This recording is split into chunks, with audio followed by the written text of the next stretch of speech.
بسم اللہ الرحمن الرحیم۔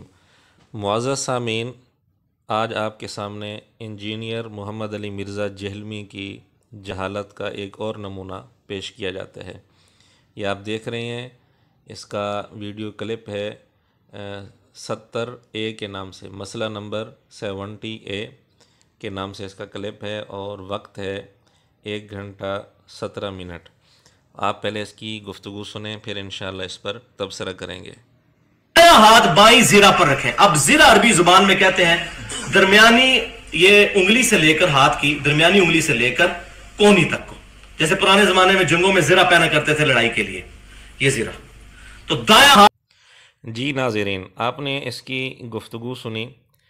یہ اتنا جاہل ہے کہ اس کو ذراع اور زرہ کے درمیان فرق بھی معلوم نہیں ہے۔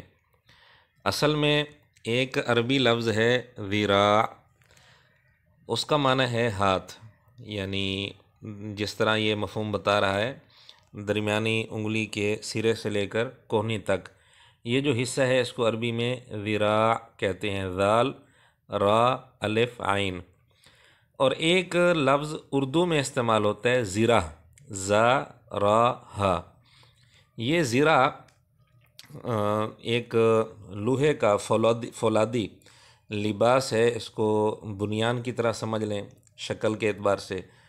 تو لوہے کا لباس ہوتا تھا جو جنگ کے اندر پہنا جاتا تھا لڑائی کے دوران پرانے زمانے میں۔ تو یہ اس کو کہتے ہیں زرہ، یعنی یہ سامنے والا حصہ، چھاتی اور کمر، یہ سارا حصہ اس زرہ کے اندر چھپ جاتا تھا۔ بازو البتہ اس کے چھوٹے چھوٹے ہوتے ہیں یا بالکل نہیں ہوتے، جس طرح بنیان ہوتی ہے۔ لیکن آپ دیکھ رہے ہیں کہ انجینئر محمد علی مرزا اتنا جاہل ہے، اس کو ان دو لفظوں کے اندر فرق بھی معلوم نہیں ہے۔ اس نے ذراع اور زرہ کو ایک سمجھ لیا، حالانکہ ایک عربی لفظ ہے، اور زرہ جو ہے وہ سرے سے عربی لفظ ہی نہیں ہے۔